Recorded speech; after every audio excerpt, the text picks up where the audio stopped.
চক নিশাৰ ভাগত এই ভূমিস্খলনৰ ঘটনা সংঘটিত হৈছিল আৰু নিশা প্ৰায় 1:30 মান বজাত এই যিহেতু ৰূপনগৰত এই ভূমিস্খলনৰ ঘটনা সংঘটিত হৈছিল আৰু ভূমিস্খলনৰ ফলত এজন লোক ইতিমধ্যে সন্ধানহীন হৈ আছে আৰু তেখেতৰ নামটো হৈছে মনেশ্বৰ ৰাভা আৰু নিশাৰ ভাগৰ পৰা SDF বাহিনী যিসকল লোক আছে সেই লোকসকলে এই মুহূৰ্তত দেখিছে আপোনালোকে তৎপৰতা অব্যাহত ৰাখিছে আৰু যিহেতু তেওঁ উদ্ধাৰ কাৰ্য অব্যাহত থকা দেখিবলৈ পোৱা গৈছে আৰু নিশাৰ ভাগত যিটো ঘটনা সংঘটিত হৈছিল আচলতে পাহাৰৰ শিল খহাৰ ফলতে আচলতে এই ঘটনাটো সংঘটিত হৈছে বুলি একাংশ লোকে কৈছে আৰু বিশেষকৈ ক'ব লাগিব এই যি ভূমিস্খলনত আচলতে এতিয়া লোকজন সন্ধানী যি হৈ আছে 10-12 ফুট ওপৰৰ পৰা যিহেতু পাহাৰৰ ওপৰৰ পৰা শিল বাগৰি আহিছিল আৰু শিল বাগৰি অহাৰ ফলতে এই যিহেতু ভূমিস্খলনৰ ঘটনাটো সংঘটিত হৈছে আৰু ইয়াৰ যিসকল স্থানীয় লোকসকল আছে স্থানীয় লোকসকলে বাৰে বাৰে প্ৰশাসনক জনাইছিল যে ইয়াত আচলতে এনেকুৱা ধৰণৰ এটা ঘটনা সংঘটিত হ'ব পাৰে, কিন্তু প্ৰশাসনে কোনো ধৰণৰ ব্যৱস্থা গ্ৰহণ কৰা নাছিল আৰু তাৰ ফলতেই এই এনেকুৱা ধৰণৰ আচলতে ভূমিস্খলনৰ ঘটনাটো সংঘটিত হ'ল, যাৰ ফলত এজন লোক ইতিমধ্যেই সন্ধানহীন হৈ থকাৰ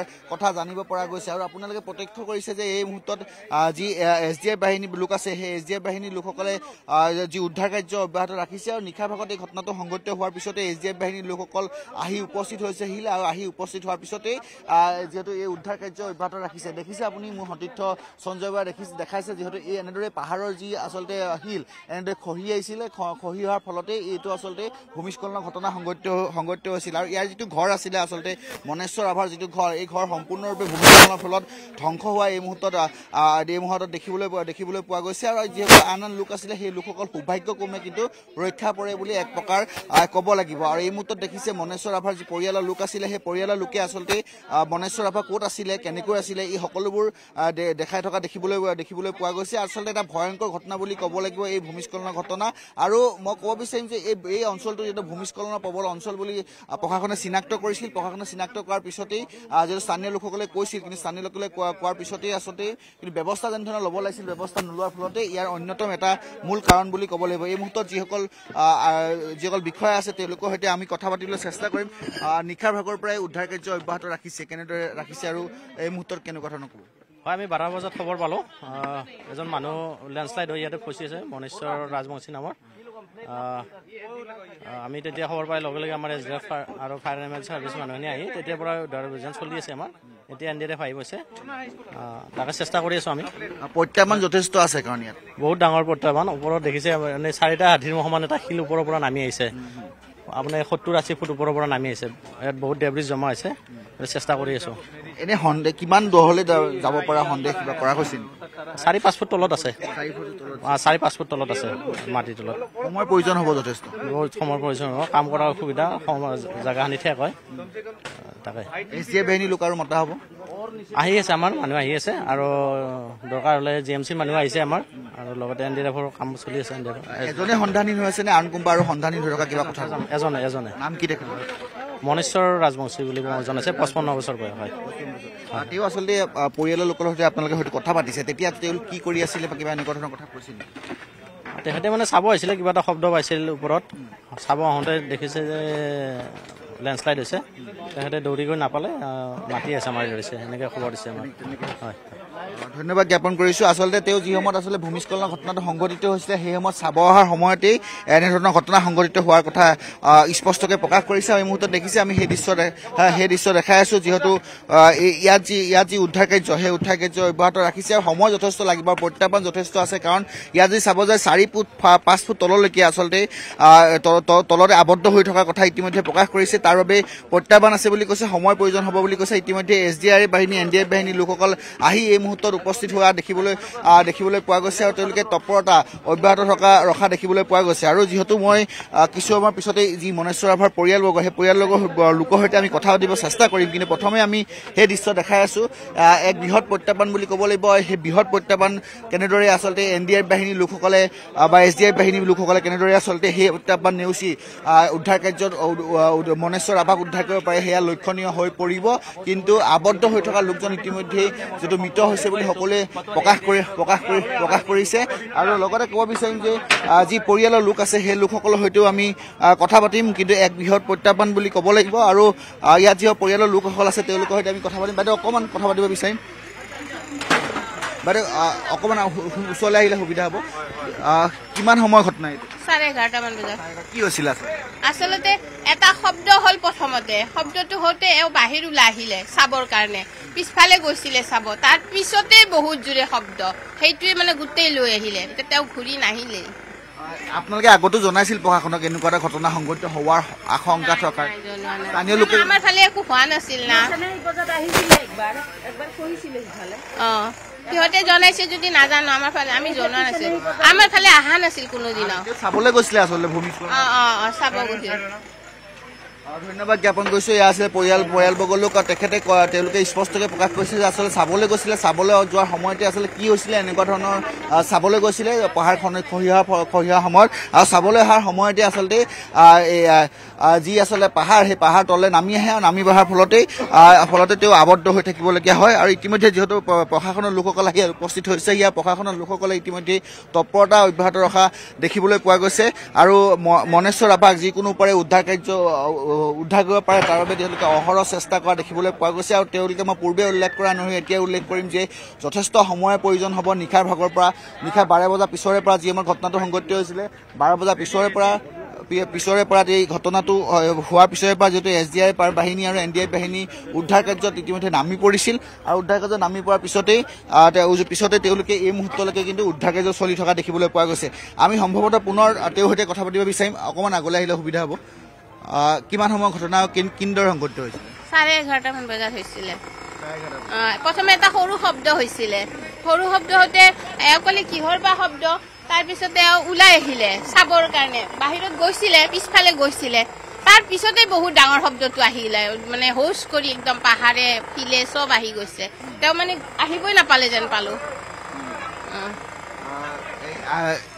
এনেদৰে আপোনালোকে আছে ইয়াতো যিহেতু বিপদসংকুল এটা এলেকা বুলি চিহ্নিত কৰা হৈছিলে তাৰপিছত আপোনালোকে প্ৰশাসনক জনাইছিলে নে এই কথা যে আমাৰ ইফালে কোনোদিন অহা নাছিলে সেই সিহঁতৰ ফালেহে আহে আমাৰ ফালে মানে ওখ আহিব লগা সম্ভাৱনা নাছিল আমাৰ ফালে এতিয়া শিলটো কেনেকে আহিলে নাজানো কিন্তু অহা শব্দ আপোনালোকে শুনিছিলে পিছত শুনিলো বহুত ডাঙৰ শব্দ হৈছে ঘৰো আপোনালোকৰ ক্ষতিসাধন হৈছে বহুত ক্ষতি হৈছে মই থকা ৰুমটো গোটেই ভাঙি গ'ল আপুনি প্ৰথম বিৰক্ষা কৰিছে আমি মানে সেইটো ৰুমত নাছিলো আজি এও শুইছিলে কিন্তু এও নাছিলে মাইনাটো আছিলে আৰু তেওঁ শুই আছিলে দুইজনে শব্দটো শুনাই ওলাই আহিছিলে সেইটো ৰুম চেছ শুই থাকিলেও চেছ হৈ গ'লে হয় মানে শব্দটো ওলাই কেনে ওলাই আহিছিলে তেতিয়া এনেকুৱা ধৰণৰ ঘটনা তেনেকুৱা ঘটনা হৈছে ক'ব বিচাৰিম যে নিশা ভাগত NDI বাহিনীৰ লোকসকল আহিছিল কিন্তু এই মুহূৰ্তত যিহেতু SDI বাহিনীৰ লোকসকলো আহি ইয়াত উপস্থিত হৈছে সেই কাৰণ যথেষ্ট প্ৰত্যাহ্বান আছে আৰু প্ৰত্যাহ্বানৰ বাবে তেওঁলোকে যিহেতু বেছিকৈ লোক ইতিমধ্যে মোতায়েন কৰা দেখিবলৈ পোৱা গৈছে আৰু নিশা ভাগৰ পৰা এই মুহূৰ্তত দেখিছে আপুনি উদ্ধাৰ কাৰ্য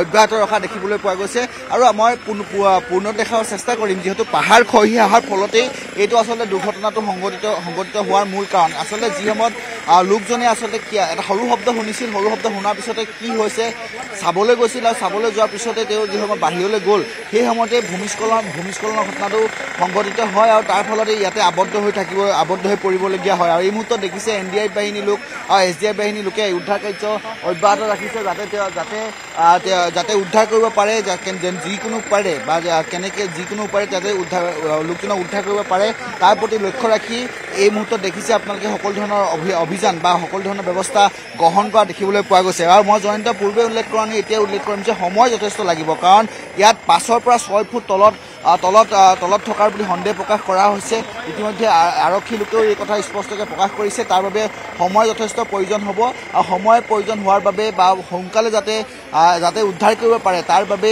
SDI বাহিনীৰ লগতে NDI বাহিনীকো ইতিমধ্যে ইয়ালৈ মতা হৈছে বা মাতি পেলানি উদ্ধাৰ কাৰ্য অব্যাহত ৰখা দেখিবলৈ পোৱা গৈছে আৰু এই যিটো বাসগৃহ মই দেখাই আছোঁ সেই বাসগৃহৰ আচলতে পিছফাল ভূমিস্খলন যোনপিনে হৈছিলে পিছফাল দি হৈছিলে সেই সময়তে আচলতে পত্নী বেলেগ এটা কোঠাত আছিলে আৰু মনেশ্বৰ নামৰ যিজন লোক আছে সেই লোকজন আৰু তেওঁৰ কন্যা একেটা ৰুমতে আছিলে কিন্তু হঠাতে শব্দটো হোৱাৰ পিছতে তেওঁ চাবলৈ আহিছিল আচলতে কি হৈছিলে সেই সময়ত কন্যা মাকৰ ওচৰলৈ গৈছিলে আৰু তাতে শব্দটো হোৱাৰ পিছতে পাহাৰৰ মাটি বা পাহাৰৰ যি শিল আছিলে সেই শিল নামি অহাৰ ফলতে এই আচলতে দুৰ্ঘটনাটো সংঘটিত হ'বলৈ পালে আৰু গোটেই চাব যে গুৱাহাটী মহানগৰীত ইতিমধ্যে প্ৰশাসনে প্ৰতিষ্ঠাকৈ স্পৰ্শকাতৰ অঞ্চল বা যিহেতু ভূমিস্খলনৰ অঞ্চল চিনাক্ত কৰিছিলে আৰু ভূমিস্খলনৰ চিনাক্ত কৰা আন এটা অঞ্চলৰ অন্যতম আছিলে এইটো যিটো ৰূপনগৰ এই অঞ্চলটো। কিন্তু যি সময়ত আমি কথা পাতিছিলোঁ যে তেওঁলোকৰ পৰিয়ালবৰ্গৰ লোকে প্ৰকাশ কৰিছে যে ইয়াত পূৰ্বে কোনো ধৰণৰ এনেকুৱা ভূমিস্খলনৰ ঘটনা সংঘটিত হোৱা নাছিলে, কাৰণ অন্য স্থানত হৈছিলে।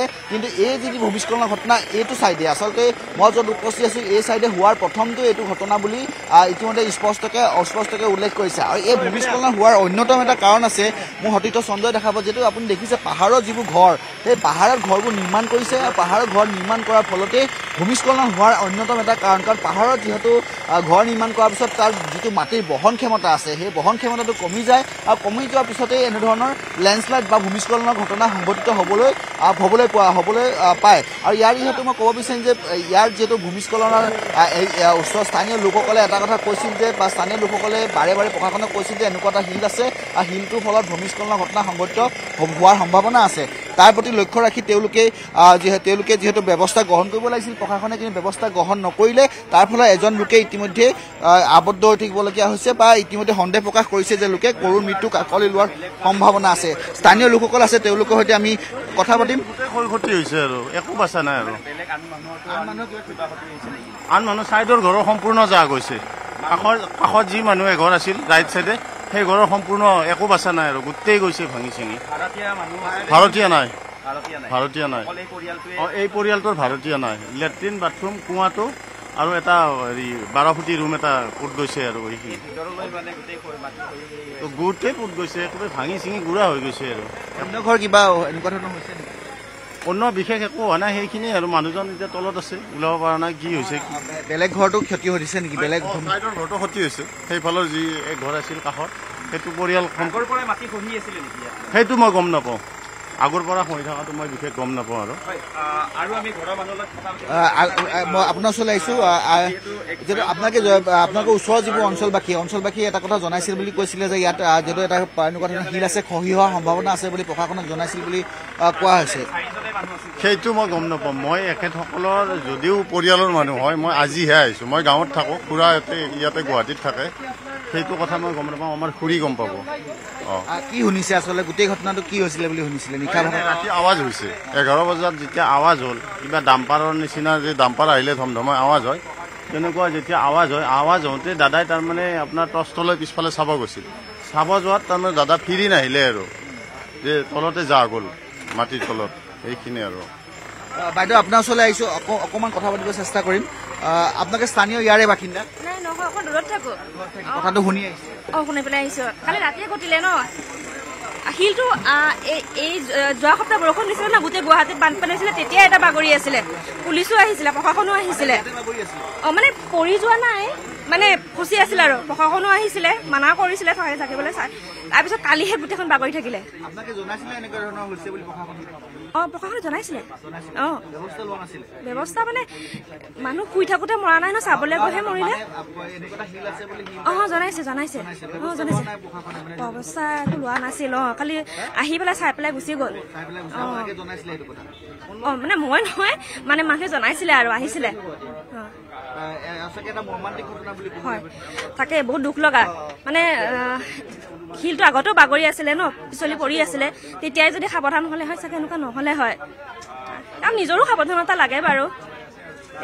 ধন্যবাদ জ্ঞাপন কৰিছোঁ। আৰু তেওঁলোকে এটা কথা স্পষ্টকৈ প্ৰকাশ কৰিছে যে প্ৰশাসনক তেওঁলোকে জনাইছিলে, প্ৰশাসনক জনোৱাৰ পিছতো আচলতে শিলটা এনেকৈ আচলতে থকাৰ কথা তেওঁলোকে জনাইছিলে, কিন্তু আবদ্ধ হৈ থকাৰ কথা জনাইছিলে। কিন্তু তেওঁলোকে প্ৰশাসনে আচলতে চাবলৈ আহিছিলে, কিন্তু ব্যৱস্থা গ্ৰহণ কৰা নাছিল। আৰু তাৰ ফলত এই যিটো আচলতে ভূমিস্খলনৰ ঘটনা, সেই ঘটনাটো সংঘটিত হ'বলৈ পালে।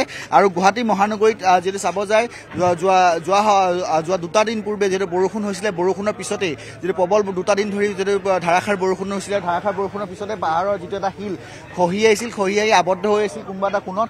আবদ্ধ হৈ থকাৰ কথা স্থানীয় লোকে জনাইছিল। আৰু জনোৱাৰ পিছত কোনো ধৰণৰ ব্যৱস্থা লোৱা নহ'লে, আৰু ব্যৱস্থা নোলোৱাৰ বাবেই আচলতে প্ৰশাসনে চাই গ'ল। আৰু চাই গৈ পেলানি কোনো ধৰণৰ আচলতে চোৱাৰ পিছত যে পৰ্যবেক্ষণ কৰাৰ পিছত যে ব্যৱস্থা ল'ব লাগে, সেই ব্যৱস্থা লোৱা নাছিলে। আৰু তাৰ ফলতে এনেধৰণৰ ঘটনা এটা সংঘটিত হ'বলৈ পালে, কৰুণ ঘটনা বা মৰ্মান্তিক ঘটনা বুলি ক'ব লাগিব।